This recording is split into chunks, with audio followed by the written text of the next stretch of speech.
About 35 years ago, I got obsessed with a simple question. What makes the difference in the quality of people's lives? What makes some people leaders and other people followers? What makes most people talk about a dream and never follow through, and other people, just a small percentage, kick ass, take names. You can throw any obstacle at them, they find a way to break through. What's the difference? And when I first grew up, I grew up very poor financially. I grew up in a very tough environment. When I met my fourth father, I said, Mom, I'm confused. I was confused because I always loved people, just my nature. But when I was in high school, I was not the most popular kid in school. In fact, the most popular kid in school treated me like hell. He was so vicious and mean. I thought, what makes that guy popular? So it made me obsessed to want to know why people's lives turn out so differently. And my first answer, growing up poor with no great role models, was, well, some people are just lucky. They grew up in a family where everybody loves each other and they stay together.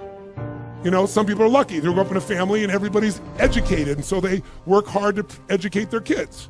Or some people are lucky. They grew up in a family with lots of money, so they have resources to travel and learn and expand and do whatever they want. And as much as I wanted to believe that story, that some people are just lucky, that they had a better family, when you pay attention and you're even slightly honest with yourself, that story doesn't hold up, does it? Because when you look around, what happens to people that were truly given everything and they don't have to work for it? What happens to the person who's born and they got total love and support from their family? They have total financial abundance. They don't have to worry about it whatsoever. They got all the great education. What happens to the majority of those? Not all, but the majority of those people don't build any muscle. They're not hungry because everything was given to them, so they don't have any hunger that could give them drive. Which, if you ask me, Tony, what's the single most important key to success above anything else? It's not talent, it's not skill, it's hunger. If you get enough hunger going in you for an answer, you'll find the answer. If you get a hunger enough inside of you that says, I gotta take things to a next level, I gotta achieve, I gotta make a difference, I gotta expand, you will find the answer. People's intelligence will expand if they got enough hunger. But if you got everything and you're not hungry, you're not gonna have much. Look at the pathetic people you read about in the rag newspapers who were given everything. And as a result, what do you find out? The majority of people that are given everything, you find them living in rehab. They've been getting everything else and they're going in and out of rehab for drugs or alcohol or something else. And then you find these people that life seems to have stepped on. You know the kind of people I'm talking about? Life has kicked them in the face. They've experienced tremendous injustice. Nothing has been fair to them. They've been abused mentally, emotionally, sexually, spiritually, whatever. And very often, those are the very people that most of us are inspired by, who achieve levels that most people never dream about and who touch society. For example, what would you guess would be the future for a child if I described their background? Because most people think biography is destiny. What you've been through determines who you are. And most of us, if we're not succeeding, can tell everybody the stories of why we're in that place. But it's much more fun to tell people where you are today in spite of what happened in your life. That's a much more interesting story, isn't it? But if you look around, what if a person's story is this? True story. A person's born and their father's not there as a baby. Their father left before they got there. Their mother is going to raise them and their mother's 13. A child being raised by a child. If that's all I told you, what would you predict the future of this child would be good? Real positive, uplifting, expansive, powerful, influential, or concerning? Concerning. What if I said this 13-year-old mother didn't know what to do with this baby and was overwhelmed, so she gave the baby most of the time to her grandma, who had lots to deal with? And what if I told you, with grandma not noticing, before this child was 13, she was sexually abused more than 3 times by different people in family and friends? Now, a little baby being abused, a child being abused. What's the future? Doesn't look too bright, does it? What if I told you at 13, when the baby turned 13, this baby became exactly like her mother and became pregnant as well? Followed exactly in her mother's footsteps. What if I told you at 13, when the baby arrived, the baby was stillborn? The baby died at birth. What would that do to an adult mom having a baby, much less a 13-year-old child? What if I told you the kid went a little crazy with her behavior, got so outrageous and out of control, they put her in an institution, but fortunately the institution didn't have enough beds, so they couldn't keep her there more than a few days, and they finally released her to a man who claimed to be her father, who she'd not met. By now, I'm sure you figured out whose story this is. Who is it? This is Oprah Winfrey's story. Oprah Winfrey went through all that we just said, plus she was African American at a time in the US when the President of the United States was not African American, and when many people in the US did not judge people by their character, they judged them by their color based on nothing whatsoever. This woman has become one of the most influential people in the world, females on the planet, and that's her story. So the reason is, whatever story you're being told about the economy, whatever story you're being told around you, you have to be so aware not to buy into a limiting story. Either someone else telling you that or you telling yourself that. And I'll tell you something, it's gotten worse as the years gone by, and I think the US has been the leader in it. I'm not attacking my country, it's interesting what's happened in my country in the last 2 decades. Some of you may be old enough to remember 20 years ago when things started to change, because America likes to export their stories. So I think many of you, if you're around then, can remember there was a story of 2 young men who killed their parents in Los Angeles. Their names were the Menendez brothers. Does anybody here remember that story, the Menendez brothers? Keep your hands up so I can see a sense. Yeah, quite a few of you can remember the story. If you didn't know the story, it's about these 2 young men. They killed their parents, their mother and father, at point blank range with a shotgun. Murdered them in cold blood. But when they went to a jury trial, the jury couldn't decide. They admitted they did it. They admitted it. But they said, but our parents were abusive. And so the jury literally was deadlocked. It took 2 jury trials to convict them. Now, all because they were abused. Well, many people are abused. They don't kill their parents with shotguns, right? See, if you and I are going to be successful, we're never going to get it by blaming somebody else, including God. People say, I'm poor because God wanted me to be poor. I'm fat because God got me to be fat. No, you're poor and fat because you sit on the couch and watch TV and eat Cheetos all day. It's not God's fault.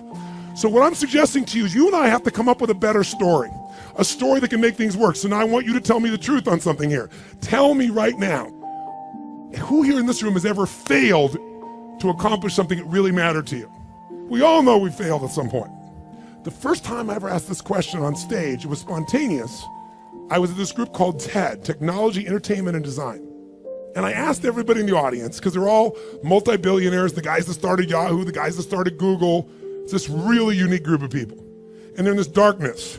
And they weren't responding, so I said, let me just ask you a question. How many of you have ever failed? No one raised their hand. I said, thank you for your full participation. How many of you have ever failed? And they all raised their hand. I said, great. When you failed in the past, why did you fail? And this is where you hear people's story. Remember why I'm telling you this? Because I want to tell you right now, you might write down something. Change your story, change your life. We all have a story about why we are where we are. If you're not where you want to be in your life, in some area, like maybe your body's great, but your finances aren't, or your finances great, but your relationship sucks, or doesn't, or whatever, the bottom line is, you've got a story why it's that way. And the story we tell ourselves protects us from pain. It gives us a reason why it's not our fault, or it's going to be okay in the future. But the story that protects you also imprisons you. It keeps you from changing your life. So in order to create a change in your life, you really truly got to change your story. You got to shift your story. You got to find a story that's going to empower you, a story that's going to strengthen you, a story that'll push you beyond anything you've ever done in the past. So the story most people have, and that they had at this TED piece was, I said, why have you failed in the past? Didn't have the money, didn't have enough time, didn't have the right resources, didn't know the right people, didn't have the right contacts, didn't have the technology. Some people said we had a lousy leader. The leader said I had lousy people. Right? Isn't this stuff that people tell you? And then in the darkness, I heard this voice say, I didn't have enough Supreme Court justices. And I looked into the dark room down there in the front row, and it's Vice President Al Gore, who lost to George Bush. And the whole crowd, I was in Northern California, and it was a Democratic crowd, so they all stood up and cheered like crazy. And when they're done cheering, I just stood there and I said, that's one way to explain why you didn't become President of the United States. You didn't have enough Supreme Court justices. But I might suggest there might be a different reason. And everybody was like quiet, going, what's he going to say? And I said, let's look at everybody else first. Those of you who told me you don't have the money, you don't have the time, you don't have the education, you didn't have the right people, didn't have the right skills, didn't have the right technology, you didn't have the right Supreme Court justices or enough of them. I would submit to you, you've all told me the reason you failed is you didn't have the resources. Time is a resource. Money is a resource. Technology is a resource. Knowing the right people is a resource. And I said to the audience, here's my experience working with the most successful people on the face of the planet, athletes, presidents of the United States, multi-billionaires. Here's what I know from them. Resources are never the real problem. A lack of resourcefulness is the real problem. I'll say it again. Lacking the resources is not the problem. Lacking resourcefulness is the real problem. What I mean by that is very simple. The ultimate resource is human emotion. What starts wars? Is it logic? Hell no, it's emotion. What makes you get married or get divorced? It's emotion. What will make you stay up all night, work to build your business? Emotion. What will make you give up? Emotion. If you don't master your emotion, if you don't become resourceful, then you're going to think the problem is resources. Because I'm here to tell you, every great person I know didn't have the resources, but they got them because they're resourceful. And what that means is, if you're creative enough, creativity is an emotional resource, can you find an answer to the problem, yes or no? If you're determined enough, can you find the money that you don't have? Can you find it, yes or no? If you care enough and get other people to care with you, can you get them to help you, yes or no? If you are bold enough, if you're strong enough, if you're disciplined enough, can you get yourself to do things other people cannot find a way to do, yes or no? See, the ultimate resource is resourcefulness. And I tell you that, my friends, because I grew up with no resources, but I became very resourceful. And that's why I have the privilege to be with you today. And I said, so you, Mr. Vice President, I watched you speak last night, and the previous night he'd spoken to this Who's Who crowd, and he had spoken on the inconvenient truth. And it was the first time he did that speech that they made into a movie. And he was so passionate. And you never saw him passionate, but he was passionate. He grabbed everybody. People liked him, people didn't like him. I said, listen, let me tell you something. You said you didn't have enough Supreme Court justices? Here's the truth. I watched the debate with you and Bush. I wanted to vote for you, but I couldn't. There wasn't any energy. There was just ego there. I said, I watched those debates. I said, if the guy that was up here last night was the guy in those debates, you wouldn't need the Supreme Court justices. And the whole crowd went berserk. They started clapping, standing ovation, and he came over and gave me a little high five and said, you're right. And we became good friends out of it. And people came to me afterwards, the guys from Kleiner Perkins, multi-billionaires, they took me to dinner and they go, we've all been thinking that. No one would ever say that. How could you say that publicly? I said, because it's the truth. They go, yeah, but no one said it. And guess what? The truth is, I don't care where you are today. I don't care if you're totally broke and getting here was a huge stretch for you. If you can find the hunger inside of you and you can remember, I don't need resources, I need resourcefulness, that'll get me the resources, then anything you dream about you can make real. But the minute you forget that and you come up with a story that goes, I don't have the money, I don't have the time, I can't do it, it's too far away, that's what's gonna kill you. Change your story, change your life. And we all have a story because we're afraid, all of us, to fail. We're afraid to not look good. We're afraid to be disappointed. We're afraid to get our hopes up. But the only way that you get courage, courage means you're afraid, but you do it anyway. It's not courage if you're not scared.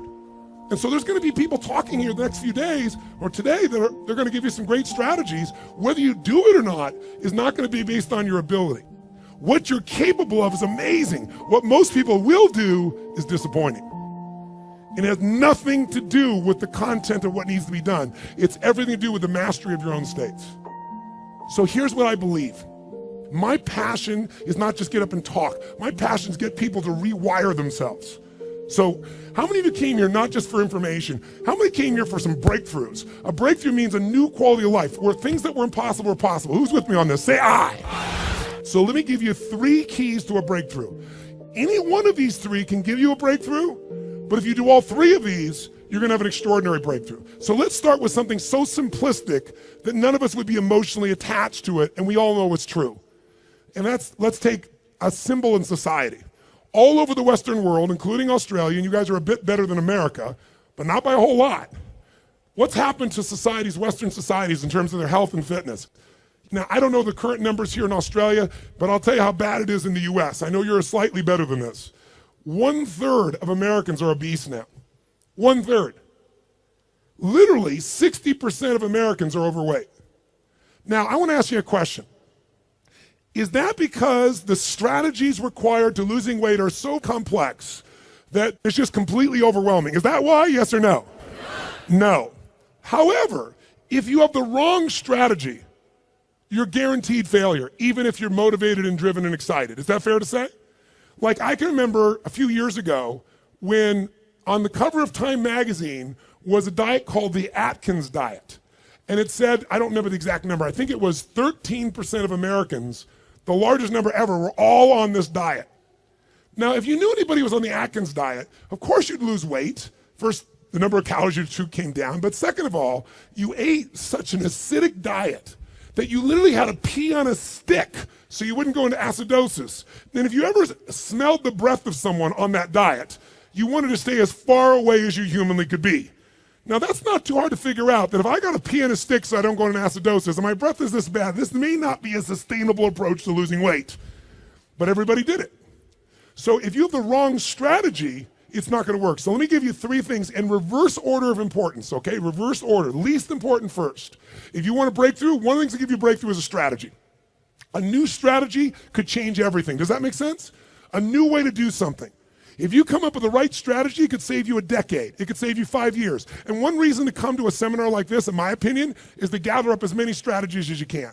And what I want to do in just this short little time I have with you is see if I can give you some strategies that'll give you breakthroughs in whatever you want to go after. Some real quick strategies that really work. What is a strategy? It's a specific way to do something that if you do it that way, you get the result every time. Let's think about a strategy like a recipe. If you know someone's recipe and they took 25 years to figure out how to make the perfect chocolate cake, and you're not a baker, but you got their strategy, you got their recipe, how often can you get the same quality of chocolate cake if you follow their recipe, if you follow their strategy? How often will it work? How many times? Every single time. That's the beauty of a strategy. So there's going to be a lot of strategies available to you here during this course. I'd be listening and find the strategies that appeal to you most. But I'd submit something to you, my friends. I'm a strategist. I'm a business and life strategist. I'm always finding the little thing that'll change it all. I'm obsessed by it. And I fill up my events with them. But I know something about strategies. You can give someone the perfect strategy, and they can still not do it. They can even know it's the right strategy and still not follow through. That's why the problem in our society is not a lack of strategies. If I said to you right now, okay, we got to lose weight, and we're in downtown Brisbane, and we were to walk 10 blocks, how many places would we pass within 10 blocks that could help you to lose weight, for example, or get fit or get strong? How many? In fact, you don't even have to get up out of this building to learn how to lose weight, because today, God forbid you were going to get up and walk, you could just pull out your iPhone or your iPad or whatever phone you have, and you could download 10 books right now that you'll never read, right? On how to do it. Maybe you'll start reading the first one, and then you'll get a little text. Oh, what's the text say? And you won't read the rest of the chapter. How many trainers are there in the Brisbane area that could get you fit and strong? Are there plenty, yes or no? Yes. So, is it a strategy problem, do you think? No. So don't get me wrong, I believe strategy is invaluable, but strategy without the next 2 is basically worthless in my experience. You know what to do, but you don't do what you know. But the right strategy versus the wrong strategy is critical. And why don't you make a note of this, really important. You have to do the right thing at the right time. I'll give you an example in my country. Buying a house, right thing to do. In my country, 2007, wrong time. If you bought a house in the United States in 2007, right now you're upside down anywhere from 30 to 70%. 70. In places like Las Vegas, they're down 70%. I have a friend that had a $10 million home just sold for $3 million. That's why, my friends, I'm a student of seasons. That's why you have to understand and become so incredibly bright and aware as to what's really going on. So when someone tells you the strategy, you go, is that really right now? Because they'll show you a strategy that worked. The question is it working now? You want someone who's done it and is doing it. People go all the time and they go see someone, let's say a really nice stockbroker who then tells them what to do with their finances, but you got more money than he does. That ought to be a clue he's not the person to talk to. People go to psychiatrists all the time that are taking antidepressants for their depression, and they wonder why they don't get better. I mean, we're weird this way. I'm telling you, if you're going to get a strategy, you better get somebody who's doing it, someone who's getting results. Now, strategy isn't critically important. Even though I beat up on it, is it still a huge advantage with the right strategy, yes or no? Yes. So what's the second thing? The second element, though, that affects whether you're going to use the strategy or not is the story you tell yourself. Does that make sense? Because if your story is, I'm big boned, or I've tried what? I've tried what? Everything. If you tried everything, you'd have the answer. Right? But when people say, I tried everything, what does that do? It makes your brain go, see, I've tried everything. There's no reason to try anymore. It's not my fault. I'm just big boned. I just have low metabolism. right? It's just, I've always been this way. And by the way, people's stories are often true, but they're not effective. It may be true that you have low metabolism. It may be true that you're big bone, but that's not why you're fat. It's because you're doing nothing to change your metabolism. Make sense? Or I don't have a relationship with a great man or great woman because all the good ones are gone. Or they're gay and I'm not, or I'm gay and they're not, something of that nature, right? Isn't that a common story people tell themselves? And what does the story do? It kills your hunger, it kills your drive, it gives you a reason not to face the discomfort. We've all lived in a society that has trained us since we're this tall now. Most of you, by the time you're 21, saw 2 million commercials and had to instantly get out of pain. Instantly out of pain. You know what the problem with getting out of pain is? It takes away the purpose of drive. How many of you know somebody who takes antidepressants right now and they're still depressed? That's because they have the same story. Even though they changed their biochemistry, the same story brings them to that lousy place. If your story is, I don't have the resources, that story is going to kill your future. If your story is, I can get any resource I want if I find a way to add enough what?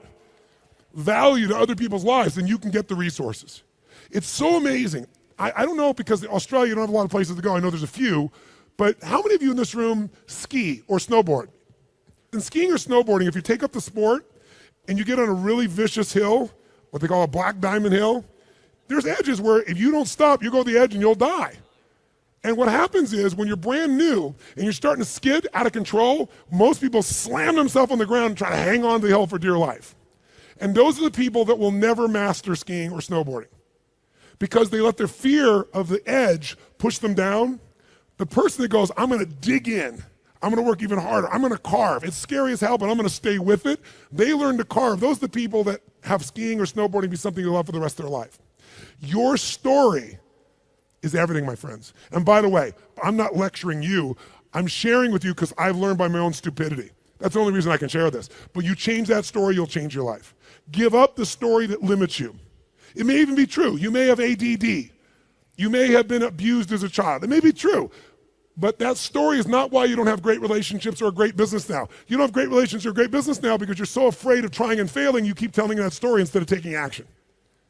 Third key, the most important key. Because by the way, if you come to somebody and they go, well, I'm big bone, and you go, that's just your story. They're going, I'll show you a story. I'll beat you to a pulp. We have to do this to ourselves. But if you are going to help someone change, including yourself, you need the third element, the most important element, and that is you need the right state. State, or Australians call state. State. If you're going to have the right state, then what you have to understand is your state determines how you think and feel, right? How many of you in this room can remember a time when you got really angry at somebody? Do you ever notice when you're really angry at somebody, suddenly you remember everything they've ever done? Because when you go in that angry state, it makes you take the parts of your brain that relate to a story that supports that state. On the opposite, how many of you in this room can remember a time in your life when you fell head over heels in love with someone out of your mind? How many can remember a time like that? Say I. It's been a long time for some of you. Is that all the... Make the sound of head over heels in love. Go ahead, make the sound.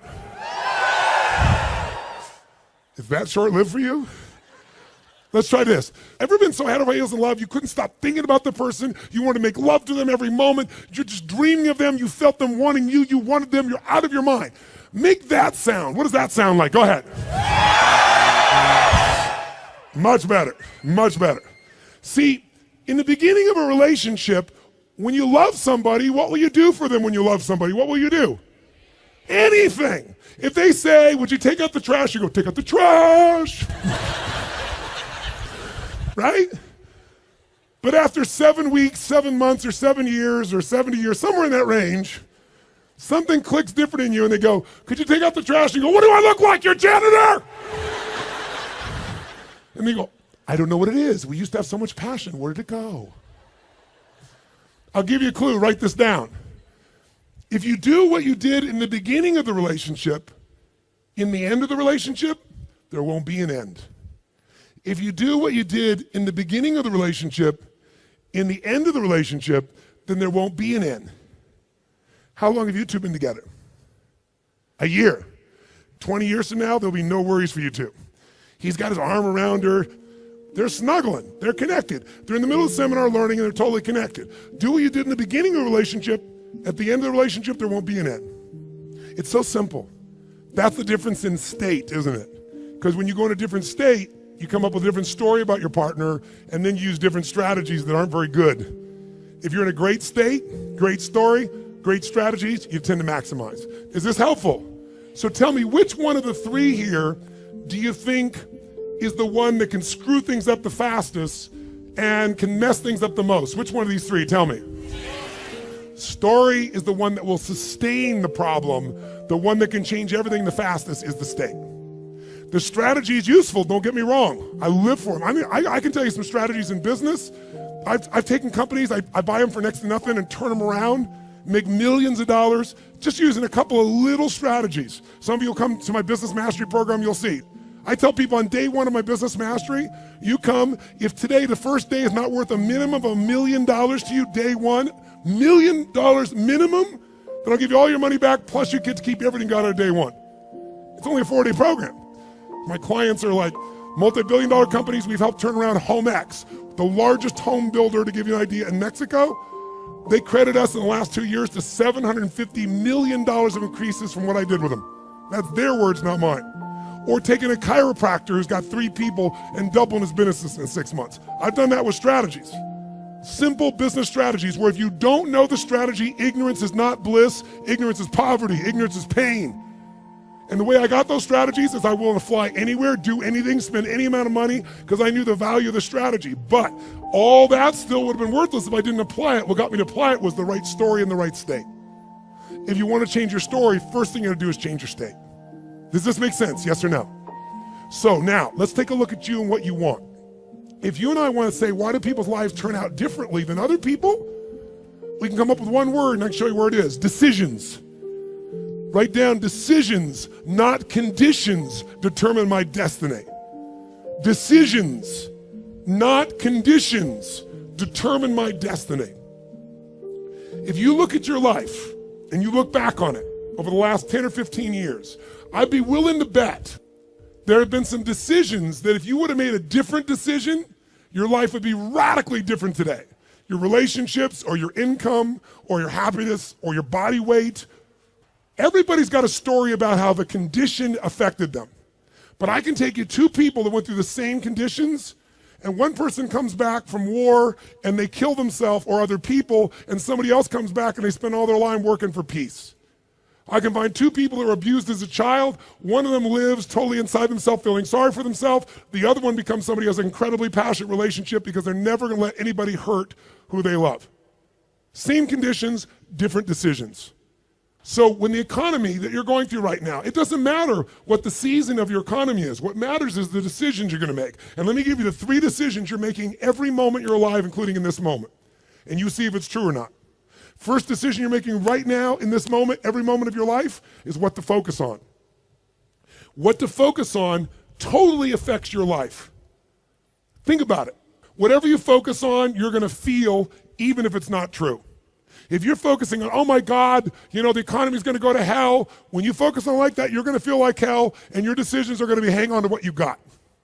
If you're focusing on, everybody's scared to death, this is a perfect time for me to find an ultimate advantage, because during times of maximum pessimism is when you can do the best. If that's your focus, you're going to find a different set of opportunities. Focus equals feeling, focus equals direction, focus shapes everything. What's the problem though? Most of us don't control our focus, we let the world around us do it, don't we? If you're going to turn on the television set, tell me something. What does the news always try to do to get our attention? Tell us what's rosy and beautiful and magnificent? No. Or find something that will jolt us. Which one? Jolt us. In the old days, today the news is in your pocket, right? It comes to you through your Twitter feed. It comes to you by being fed to, for example, by text by friends or whatever. The news follows us.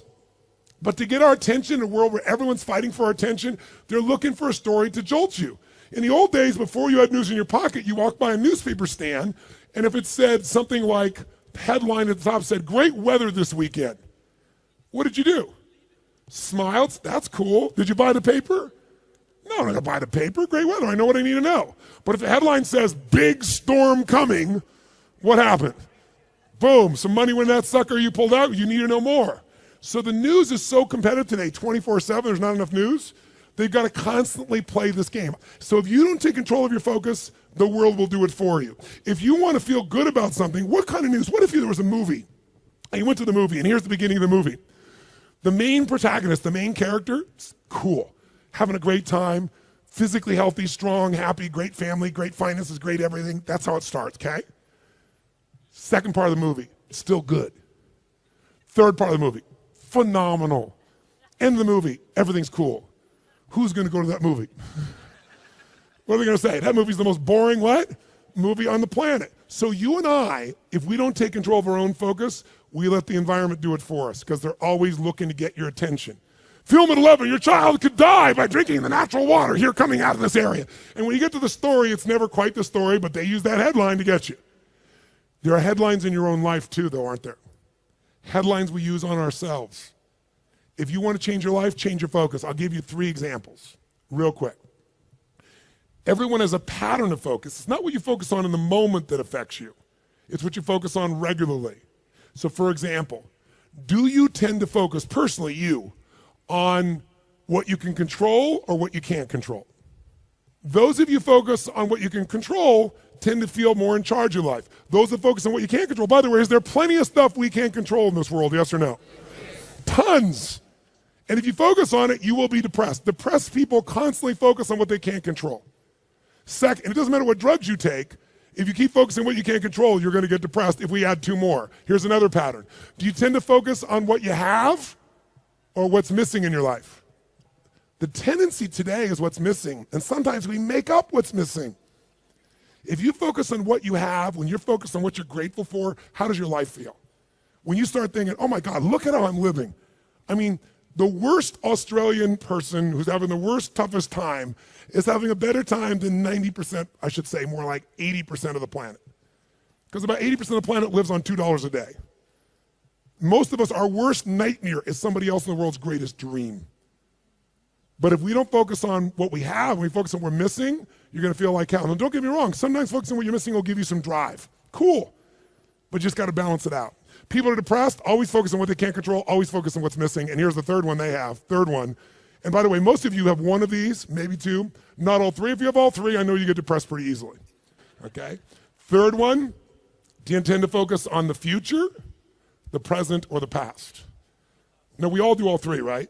But which one do you tend to put more focus on, the future, the present, or the past? What is it for you? Just say it out loud, quick. Future. Now, in this room, you hear a lot of the future, which in my country is called future. And most of you came here because you're interested in the future, aren't you? Isn't that why you came here? That gives you an advantage, doesn't it? Because most people tend to look at the past. If you're focused on the past, since you can't control it, it's going to probably, many times, lower your energy or even depress you. If you focus on the present, you'll probably be happier because the present moment's got more to it. A great business person looks at the future and the present, back and forth. A great happy human being tends to live in the present. A miserable human being tends to live in the past. Now, there's some exceptions. If your past is the best part of your life, you might want to spend more time there. But the problem is, if you're trying to drive yourself into the future and you're using a rear view mirror called the past, what's going to happen, my friends? Tell me what's going to happen. You're going to crash. You're not going to go backwards, you're going to crash. Make sense? So these are just 3. I could give you so many more, and if you decide to come to the seminar, we're not just going to tell you this, we're going to work on it. But I want to at least make you aware of it. So if you catch yourself focusing on what you can't control, go, okay, of course I can't control this, but this is what I am in charge of. This is what I can control. I'm missing this, that may be true, but here's what I do have. That will shift your state, which will then allow you to come up with a better what? Story, which will then get you to possibly be able to use a better strategy. Here's the second decision you're making right now as you're sitting here. Second decision, as soon as you focus on something, you now have to give it a meaning. What does this mean? What does this mean? So for example, is this problem in your life a problem? Is it God punishing you? Would it feel different than if you said I have a problem versus God's punishing me? Or is it a challenge? Or what if it was a gift? What if this problem was truly a gift? Would it change how you felt, the state you're in, the strategy you would find, versus if you thought this was a curse? You better believe it. And every moment we're making decisions, once we focus on something, on what it means. Were you just humiliating me? Were you teasing me? or you're challenging me. Whichever one you come up with is going to change a very different relationship between you and I. And it's all what you make up in your head, the meaning you give it. Is this the end or the beginning? If you think this is the end of a relationship, are you going to treat the person the same way as if you think it's the beginning of a relationship? Yes or no? If you think this is the end of your career, the end of opportunities to invest versus the beginning of them, then your whole experience is different. If your economy really were to take a huge explosion and take a huge drop down, it would be one of the greatest opportunities of your life. The fact that it's no longer growing geometrically is an advantage to you, if you understand that. Because by the way, you make more money when things burn down than when they grow because they burn down faster. It takes years to build the towers in New York. Burn them down in a couple hours. And if you're smart, you can know how to do well no matter what the economy is doing. That's really the skill set you got to master. But none of that will you get to unless you can come up with an empowering meaning from the situation. That's what makes somebody successful. What makes Oprah Oprah is she focused on what she could control. Oprah focused on what was possible, what was in the future, and how she could do something right now to make it happen. Oprah mastered meaning. She didn't say, I'm African American, I'm poor and I'm broke and I have no resources. She goes, I'm a tower of power and I'm gonna find a way to make this world change. Those belief systems got her, those states and beliefs, to the strategies that made her Oprah. Make sense? So, the piece here is meaning. What does it mean? And then the third decision you're making right now, and again, when I say you're making it, be honest. You may not be making these decisions consciously. They may be being made in your unconscious just habitually because you're not paying attention. That's why you and I want to change our life. We got to wake up. So we decide what we focus on, we decide what things mean, and then the third decision, we decide what to do. What to do. Do I quit or move forward? Do I go interview this person and figure out what they know, or do I just go home and have lunch? Do I enroll in this course so I keep growing, or do I go home and say, let's just see how I do? Your decisions are going to be affected. Do I stay married or do I get divorced? Do I walk up to that person and say, I want to meet you, or do I just stay here and go, maybe it's not the right time? Your decisions of what to do are powerfully shaped by the emotions you're feeling, and the emotions came from the meaning. The Tony Robbins podcast is directed by Tony Robbins and hosted by Anna Yord. Carrie Song is our executive producer. Tyler Culbertson is our associate producer. Jamie Carvajal and Adriel De La Torre are our digital editors. Special thanks to Diane Adcock and Mary Buckheit for their creative review. Copyright Robbins Research International.